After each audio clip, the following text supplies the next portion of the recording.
Okay, what Rest should we in call distress, this one? Linda. Rest in distress, distress. Linda. Yeah. That's what it is. Oh my God. We'll call it. Wait, that's the name of the episode? Yes. Rest in distress. Oh, I thought for sure you would go for like, oh my God, what was that list? Was so stupid. Oh, coochie clamp. Coochie clamp.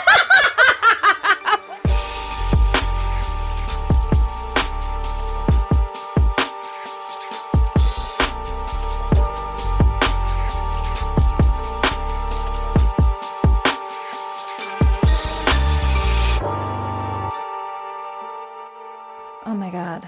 The day. I know. How are you? You've had a long one. It was a long one. I realized very quickly I was hungover. What? I know. What did you do last night? So Shepard had.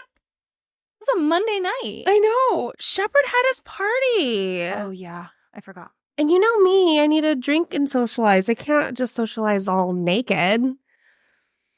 So then I went and, like, you know, I had 3 beers. That's a lot, though, for someone who hasn't been drinking. Exactly. And so I went to work this morning and I was like, I do not feel right. Like, just, oh, like, you know, like that dizzy hungover feeling. Ew, no. I know. So I was like, okay. And I just never, like, got full, like, I never got, like, 100% today. Yeah. I think I've been riding on a solid 70, which isn't bad. Yeah. But that sucks. But it's not, yeah. You're going to have to watch my face today because... What? You remember how, like, I was getting so red so quickly? Uh-huh. Oh, we're going to see if it's... Yeah. Well, so I stopped using that, like, I was using that muesli, like, face yeah. cream. And I think that it was messing with, like, my face. And even, like, Morgan, because I asked her about it, and she was like, yeah, it's a thing. Like, you have, like, more capillaries in your face that make you, like, blush more. And so, like, since I switched to all the K-beauty stuff, I haven't been blushing as hard. Really? But we'll have to see. The beauty of your people. The beauty of my people. The beauty of your people is doing your skin right. I know. Oh, my God. That's exciting. I know. Yeah, but I'm curious to see if I get the blush today.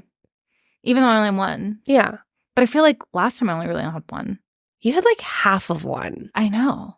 And you were, like, immediate. I know. Yeah. And it made my, like, skin texture weird, that one, too. Did you get a facial? Another one? Yeah, last week. So nice. That's okay. I'm taking all of your time slots. You're welcome. I'm so jealous. She was like, I still haven't seen Jess. I was know. Like, I know, it's okay. I'll just, like, take all of her spots. Yeah, you're welcome. I would just schedule them, like, 7 weeks out in between, and it was so nice. I didn't realize, oh my God, when she sees my face, she's going to be like, what the fuckage it's going to be. I do. It is what it is. Freaking love it. I know, it's so nice. I love when she gets in there and does she ever extract anything? Yeah. I don't see anything on your face. What? I've got, like, deep ones. But also, I use those pore pads. Pore patch? Yeah. Those pore pads that, like, make your pores very small. Yeah. I'm into it. Yeah, it's working. Again, the beauty of my people. The beauty of your people. Wait, which should also work for your face. It should. That nice Asian skin as well. Yeah. I mean, it's Asian. It's also very German. My Dark pores. Asian. My pores are so big. You've got German pores. I've got German pores on Asian skin. Uh-huh.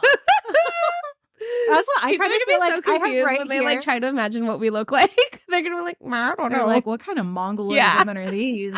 They're with their white people pores. I've got white people pores right here, and then the rest is like Asian. My nose is white people pores for sure, and I get white people pores up here.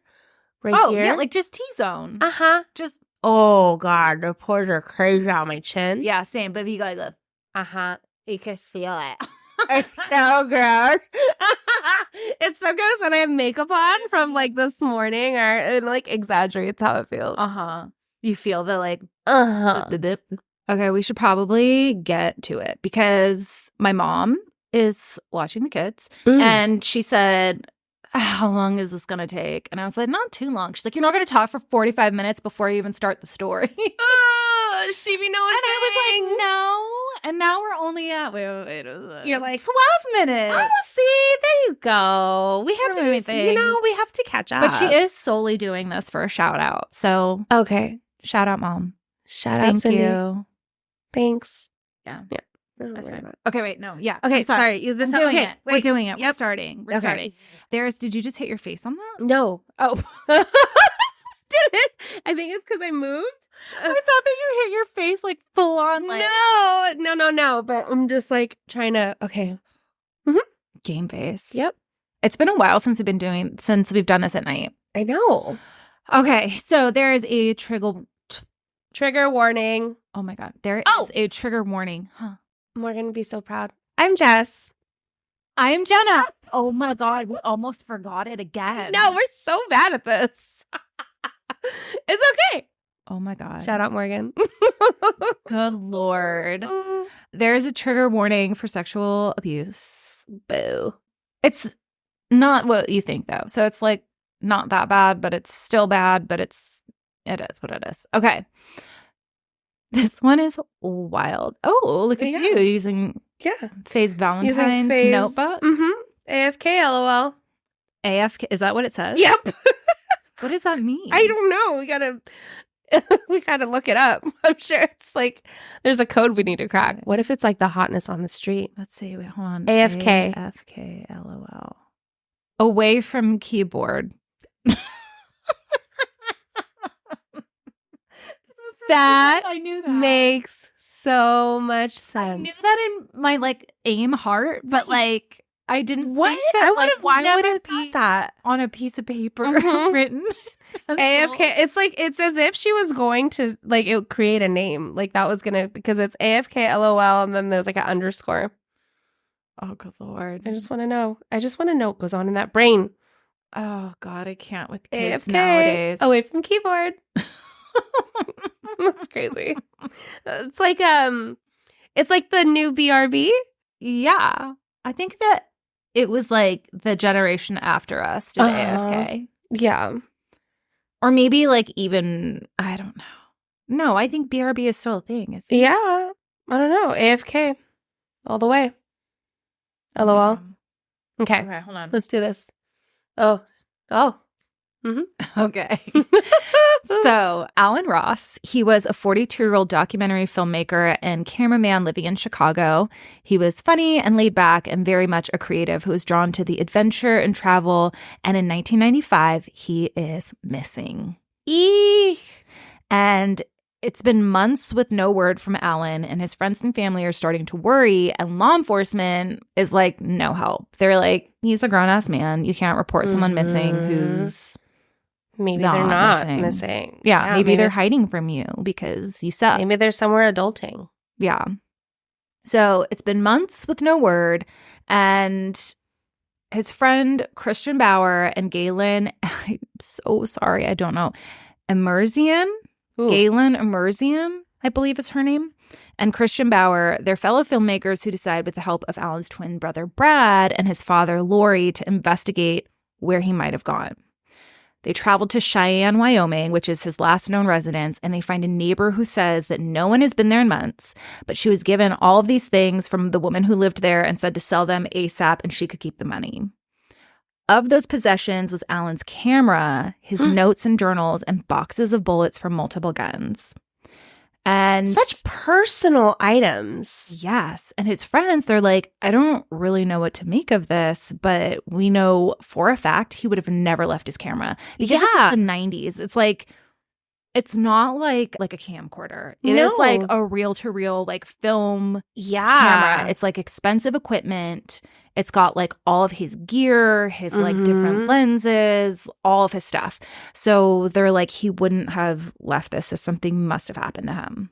Wait, who told her to sell it, get rid of it? Her neighbor, the neighbor that lived there. She said, here's all this stuff. Why don't you just sell it and you can keep the money? Okay. Alert. Danger.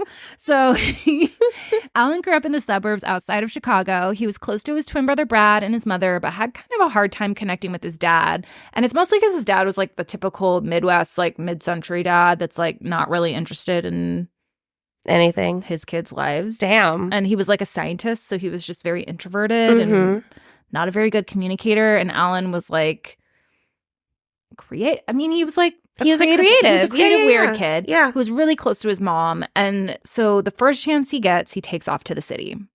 Alan starts working and develops a great connection and pretty tight-knit group of filmmakers that he would constantly collaborate with. Okay. Why did I write that in such a very tongue-twisty kind of way? It is a very tongue-twisty way, but I did it. It's good.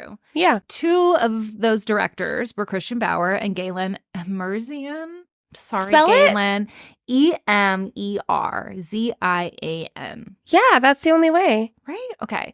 In 1986, when Alan was just 33, he loses his mother to cancer only a month after she was pronounced cancer-free. Cancer-free, and then she takes the dive? Damn, that sucks. And he's very close with his mom, so that hurts. I mean, it all hurts. Well, and it's like the rug is pulled out from under you. Because one minute you're like, oh my God, we're so glad you're cancer-free. And then all of a sudden she takes a turn and the diagnosis was, or like the prognosis I think it's wrong. Yeah. So he pours himself into his work. He travels to like all these far off places, like really looking for more meaning in life. And in 1991, a friend suggests he visits a well-known spiritual healer all the way in Guthrie, Oklahoma. And he's intrigued. So he drives over 800 miles to Guthrie for a self-help lecture. Oh, wow. That's a lot. Yeah. 800 miles. 800 miles. So he goes, and there's this woman there. Her name is Linda Green, and she is kind of like this self-help lecturer, but also she's a big proponent of dowsing. What is that? Dowsing is what people used to use like a long time ago. Like they'd have like 2 metal rods. They would use it to like find water, but also there's like, I don't know how or why, but so supposedly if you have, the way that she did it was with a pendulum, not the dowsing rods. Okay. But she would, the rods. I think I've seen those. People do them like in haunted houses. Oh, what? When they're trying to figure out if it's a boy or a girl, they do it over pregnant bellies. Oh, the pendulum. Yeah. And rods. Or maybe the rods are... I think both. Maybe the rods are for ghosts. I think both are for ghosts and pregnant people. All right. Cool. I love how that... A multi-use tool. There we go. All the things. You want to see if you've got a poltergeist? Dowsing rods. You want to know if your baby's going to be a boy or a girl? Dowsing rods. That's so good. You want to find water... For your bison, dowsing rod. For your bison. For your carabao. So she likes, the way that she did it was with a pendulum. So it was like, it's usually like some sort of stone or like some metal thing at the end of this like string or like chain. And the idea is that your subconscious will guide you to whatever. So she was like, you should be dowsing for everything. Just if you don't know what color to wear, like there's this like video of her and she's wearing this like green blazer and she's like, have a color wheel and then you douse and you're like, what color should I wear today? It's going to tell you subconsciously what you really do want. So it just makes things easier. Don't worry about like makes your decisions for you, but it's what you want on the inside. Yeah. She's like, do it for eating. Like, what should I eat today? Like, just douse everything, which, okay, sure. So people think that they're getting in touch with their subconscious and getting to know their inner self and what they really want. But what you're really doing is giving up agency to like this. Yeah. To this like pendulum thing, to like to dowsing. So you don't trust your own critical mind because you're putting all of this stock into the chance of it landing wherever it is. Right. So Alan tells Linda about the loss of his mother, and she lends a very sympathetic ear. And she also claims that by using her method, she can tap into his subconscious to remove this darkness. So Alan believes it and it works for him. And maybe it's a mindset shift. Maybe it's like deflecting. Maybe he is processing and being able to let things go. But he does find this like driving force and meaning. And it doesn't help that like Linda's like pretty cute. She's like blonde. She's got like a bob. It's like the 90s. So it's like that wedge kind of bob with the bangs. Ooh. And she's like pretty cute. She's got like a lot of sweaters, a lot of like big shouldered blazers. You know, and she's like very Oklahoma. Mm-hmm. She reminds me of like a blonde version of Rose from I'm Right on It, Rose, or whatever. Like, because remember how her hair was like, it is the Rose haircut from Don't Tell Mom the Babysitter Said. Okay. That's what she does give off like, she kind of gives off like more of like the mom vibes. She's like a little like hippy dippy, but like her with Rose married together. Did you hear? Oh wait, you're the one that sent it to me. I did send it to you. You can never remake. Yeah, they're trying. No. They're going for it. I'll let you know. I mean, I'm going to watch it. I know you are. We should watch it together. We should. I know. It'd be so fun. Let's do it. Okay, so for the next year, Alan makes these trips all the way from Chicago to Guthrie, Oklahoma, like once a month to find, and he becomes like deeper. Mm-hmm. He works his way deeper into the organization. Yep. My words aren't working. Yep. So a shift happens and Linda starts to like become crazy. I don't know how to like put it. I don't know how to put it any other way. Like, you know, there's always, this is just like kind of how it works, is like she has this following. She probably is like really helping people. And then maybe she lets the power get to her head. Oh, God. She feels like she needs to control more. Also, I think that she is mentally unstable. Mm-hmm. So this shift happens where she says she needs to start to cleanse the negativity from the world. She said, quote, unless mankind gets busy with methods such as these, then the planet will not survive another 20 years or so. Oh, wow. Okay. So she's starting to get a little doomsday. Yeah. So Linda tells her followers to come to Guthrie, where they can devote themselves to dowsing and help save the world. And she acquires this old prison building to be their monastery and kind of labels them her spiritual warriors. Oh, wow. Okay. And supposedly, I did not watch it, but Ghost Adventures goes to this place and they're like, these people, they're called the Samaritans. It's called the Samaritan Foundation. So it's called the Samaritan Foundation, or Samaritan Foundation Cult Building is like what they like label it. But no one died there. So none of this, nothing bad happens like in this building. But I almost watched it and then I was like, no, save it. Save it for after. Yeah. We'll watch it together. Yes. Let's watch it. This. There's nothing more than I need than Zach Baggins to be like, oh my God, I'm gonna fight you. Aldridge is gonna be so jealous. He's gonna be so, because this is his shit. No, okay, well he watches it with us. Yeah, he can watch it with us. We'll allow him that. I suppose it's the right thing. Yeah. It's the right thing. Okay, so Alan moves out there in 1992. What are you thinking about Zach Baggins? I cannot take him seriously. He and all of his hair and all his of faux hawk. It's like his faux hawk. He's gonna like rhino someone with his with his gelled hair. Oh my God, and I bet you it could do damage. It probably could. It does look rock hard. He is so ridiculous. I love it. Good. Okay. Sorry. So Alan moves out there in 1992, leaves his family, his friends, his career, and he claimed he was the happiest he'd ever been. But his family and friends are kind of skeptical because he keeps sending these postcards that make it almost seem like something is just not right. Yeah. They were like, it almost does seem like him. He's saying goodbye. Oh, no. They're like ominous. Yes, they're very ominous. And so, so he goes and he lives in this like Walking Dead prison that everyone is living in. And there they had daily seminars, but then she starts to have this like darker message where evil forces that threaten humanity, or evil forces are there threatening humanity, and she could guide them to help save the world from an impending apocalypse. So she said, quote, every dark force that comes through is a tear in the veil between good and evil. Our world should not have disarming units. We are going to block that. And so what they would do is they would do these intensive dowsing sessions for days with no breaks. What?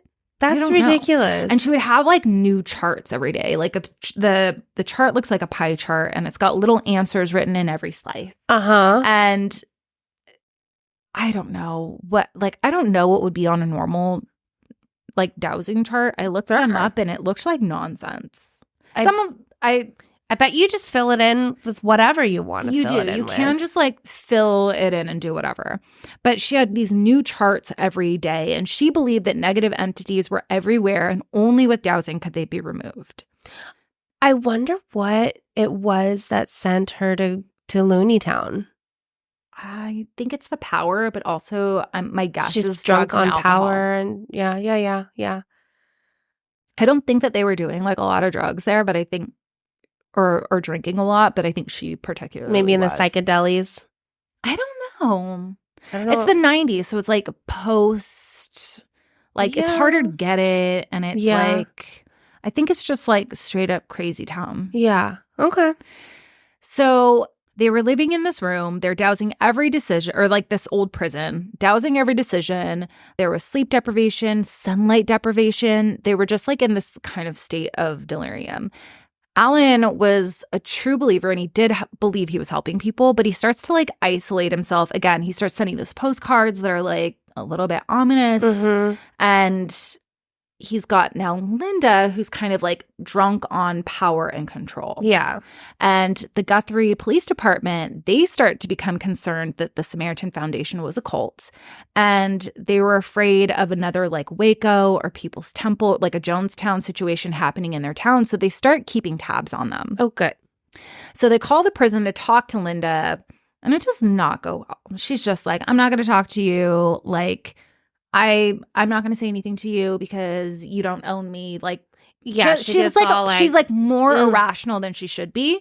So they're like, okay, maybe we keep a little bit of a tighter eyes on you. Yeah. It's crazy because I'm like, if a cop came up to me and asked me whatever questions, I'm like, okay, I literally have nothing to hide. I don't get offended or upset about. If a police officer came and said anything to me, I'd like be like, what do you know? I'd like panic. I might like pee myself. Yeah. But like, I feel like people who are like, well, you don't need to know. It just makes their ears perk up higher, Yeah. So this makes Linda very paranoid because she knows that phone call did not go well. And so she starts telling the followers they're not allowed to leave and you're not allowed to use the phone. No contact with the outside world. They're after us now. What? How many people are there now at this point? Give me an idea. Maybe a couple dozen. Okay. Not hundreds. No. But maybe a couple dozen. A solid amount, though. Yeah, it's a good amount. So. Damn. Yeah, I don't know. She's crazy. Okay, here's another quote. Great transition. Okay, but all right. Also, though, imagine that I'm saying this with like a kind of like I'm a Midwest. I can't do it. It's like a little bit closer to like a Fargo accent. But I listened to this podcast called I've Had It. And they're two ladies from Oklahoma, and they're fucking funny. All right, imagine that it's their voices saying this, not me, who sounds like a Kardashian. A true Southern California. True Southern California. She says, it's not right. I can't do it. Oh my God. It was her hand on the hip and everything, though. I wanted it to keep going. She says, it's not right just to look on the bright side when our planet's going down the tubes. When your neighbors are being eaten alive by a pack of wild dogs, what are you going to do? Sit there and think of something cheerful? No, you're going to get out there with a stick and beat the damn dogs off of them. Oh, okay. So, like, her logic is starting to get a little bit like, huh. I was trying to listen to that and imagine Oklahoma. You're going to beat the dog. I can't do it. I can't do it. I'm not going to try. I'm sorry, Oklahoma. Yeah. I'm sorry. So she starts as most of these like weird cult leaders, she starts to arrange marriages between her followers. Oh my God. And just being like, you know what? You're going to marry this person. You're going to marry this person for no other reason. Like, I feel like in a lot of the other cults, it was like, we need to make another generation so that they can also be followers. This just kind of had no rhyme or reason. Yeah, she was just probably like, I think it would be cute. Or Yeah. I think she's just like drunk on the power. Like, you're going to marry this person. And she can choose. And they're going to listen. Oh, that's fucking crazy. So Alan marries a new member named Joe. And he'd only met her 3 days before. And he's like, sure. What the fuck? This is where it gets wild. 3 days before. And then she's like, yep, you're going to get married. Yeah. So a few days after Alan married Jill, this is our trigger warning, just in case anyone wants to know. A few days after, and it's not as weird, it's just weird. Okay, so there's a lot of disclaimers. What is happening? So a few days after Alan married Jill, Linda gathers her followers and says, you know what, I'm like really, really sick and I'm going to die. Oh, sorry. I'm really sick and I'm going to die. Okay. And then tell me more, Linda. And then everyone is devastated and they're like, oh no. Oh no, we're losing our guru. Our guru. And so there's a lot of concern. Alan, but then Linda tells Alan and Jill that she's like, you know what? You know what? You know what? I think I know what might save me. And she's like, I think that if you consummate your marriage on top of my naked body while everyone watches, it might heal me. You fucking shut up. So they do it. And then she goes, on top of her? Oh my God, Linda. How does that even work? They're going to Humpty Dump on top of her naked body? Yeah. While everyone, like, everybody's stood around watching. And they were just like, I guess nobody was like, this ain't right. Nobody was like, that's probably, do I hear a kid? No. Probably hear my kids. Yeah. They're probably home. Nobody was like, that doesn't sound like a solution. What does this have to do with dowsing? Yeah. Did you douse this? Yeah, is that how we fell on this conclusion?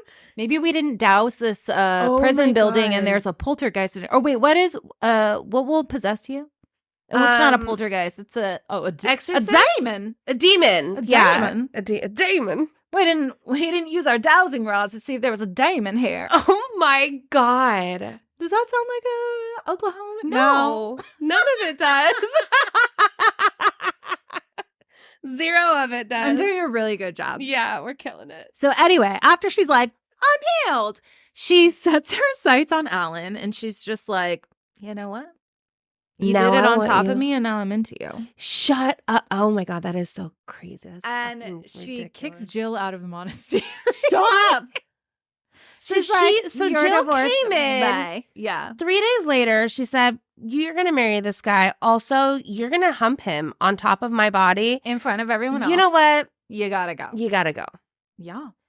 Poor Jill. This poor Jill. She's just looking to like tap into her subconscious and help rid the world of evil entities. Yeah. And she is. And then she getting screwed hard. Used and literally and out. figuratively. Literally and figuratively. Yeah. So Alan is kind of stoked because he's like, this woman is like everything to him. It's like his guru. And now, and she's choosing me. Yeah, she's choosing him. And he's like really in love with her. And everything is going really well, but it's a little bit awkward because Linda's longtime husband, Dennis, is also part of it. I have a Linda.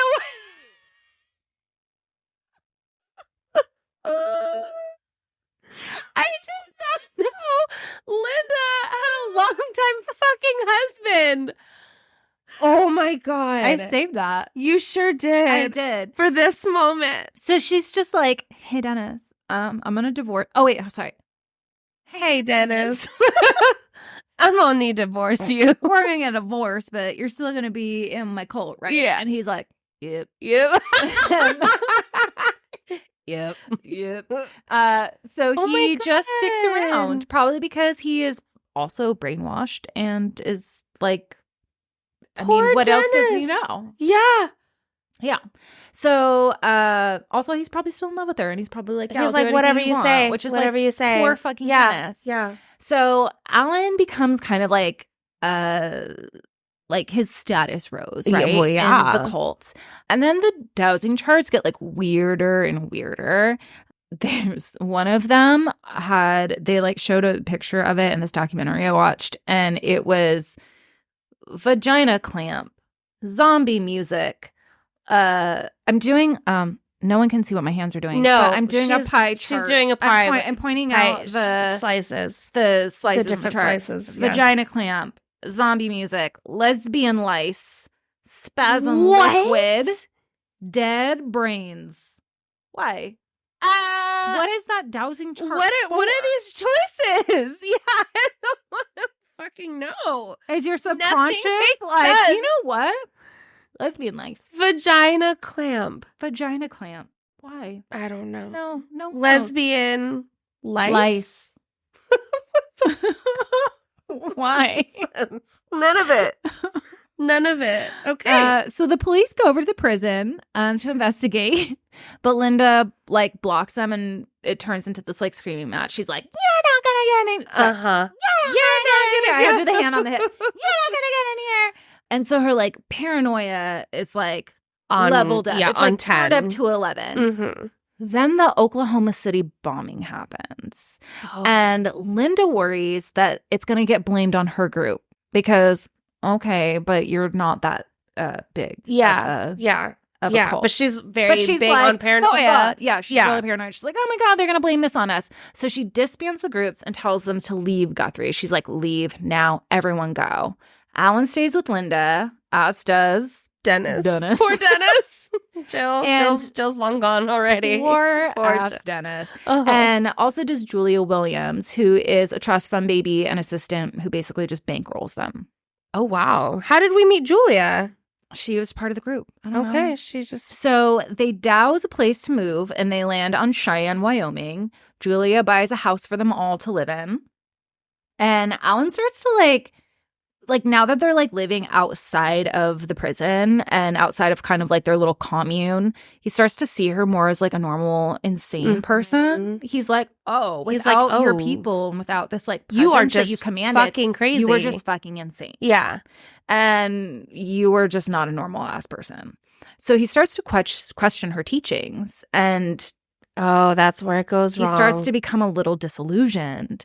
So he receives a call from Christian Bauer to come do some work, and he accepts.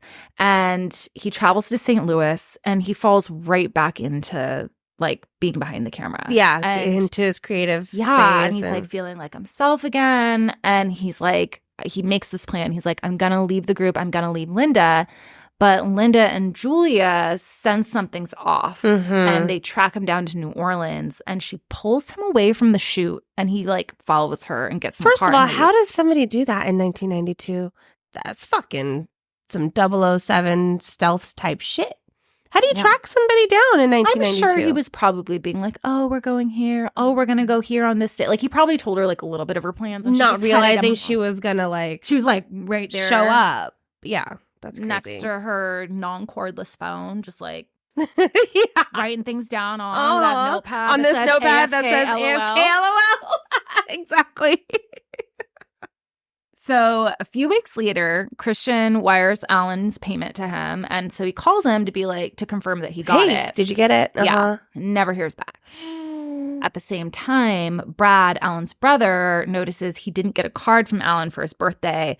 They have the same birthday. Yeah. And it's something he did like without fail. Like he had malaria in Africa. He still got him a card. Yeah, oh my God. On time. So months go by with no word. Brad files missing persons, and they're like, we don't have enough. And then they're like, okay, is he hiding from Linda and the cult? Like that's kind of where they thought he might, like they're like, maybe he's in hiding. So Galen and Christian decide to investigate on their own, and they have no luck talking to any of the Samaritans. Like no one will talk to them. Nobody's. Yeah. But the police get a call from Dennis, and he says that Linda told him that her and Alan got in an argument, and she shot him twice. Oh, fuck! And there's no body, so nothing is done. Literally, they're like, we got a call. This person is missing. I've gotten a call saying that. He's dead. He's been shot twice, and that's not enough still? Still not enough. That's fucking insane. Yeah. So in 2000, so wow, a long ass time later. That's 5 years after he disappears. Yes. Christian and Galen get a message from Linda Green, and she is fully unhinged.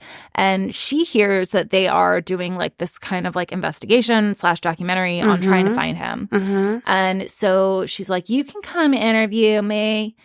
This is actually a more accurate impression of her. And she's just like completely incoherent and doesn't even like look like herself.